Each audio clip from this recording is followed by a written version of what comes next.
Exams మీరు observe చేస్తే reasoning నుంచి ఈ గివెన్ సెట్ క్వశ్చన్స్ అనేవి ఎక్కువగా కనిపిస్తున్నాయి. చాలా మంది భయపడిపోయి స్కిప్ చేసేస్తున్నారు. స్కిప్ చేయాల్సిన అవసరమే లేదు, లాజిక్ ఈజీగా ఫైండ్ అవుట్ చేయొచ్చు. చూద్దాం చూడండి. ఫస్ట్ ఈ 185, 199 ఇక్కడ ఒక పేరు ఇచ్చారు కదా, ఈ సెట్ లో ఉన్న లాజిక్ కింద ఆప్షన్స్ లో ఎక్కడ ఫాలో అవుతుందో చూసుకోవాలి. ఓకేనా? నెంబర్స్ అనేవి చాలా క్లోజ్ గా ఉన్నాయిగా, 185, 199 అంటే చాలా దగ్గరగా ఉన్నాయి. ఫస్ట్ వీటి డిఫరెన్స్ ఏంటో చూడండి.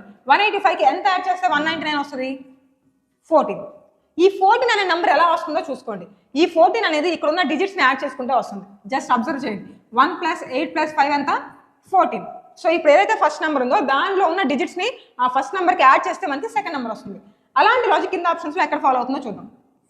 174 కి మనం ఎంత యాడ్ చేస్తే 187 వస్తుందో చూడండి. 174 కి మనం 1 + 7 + 4 చేస్తే మనకి 12 వస్తుంది. 174 + 12 ఈజ్ 188. బట్ ఇక్కడ 187 అని ఇచ్చారు, అది తప్పు.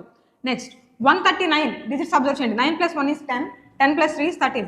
139 కి 13 యాడ్ చేస్తే 152 రావాలి, బట్ ఇక్కడ 151 అని ఇచ్చారు, ఫెయిల్ అయింది. నెక్స్ట్ 126 డిజిట్స్ అబ్జర్వ్ చేయండి. 6 + 2 = 8, 8 + 1 = 9. సో 126 కి 9 యాడ్ చేస్తే 135 రావాలి, 134 ఉంది, ఫెయిల్. ఆబ్వియస్లీ ఆప్షన్ డి మన ఆన్సర్.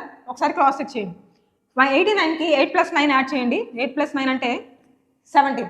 సో 89 కి 17 యాడ్ చేస్తే 196 వస్తుంది, అంటే మన ఆన్సర్ ఆప్షన్ డి.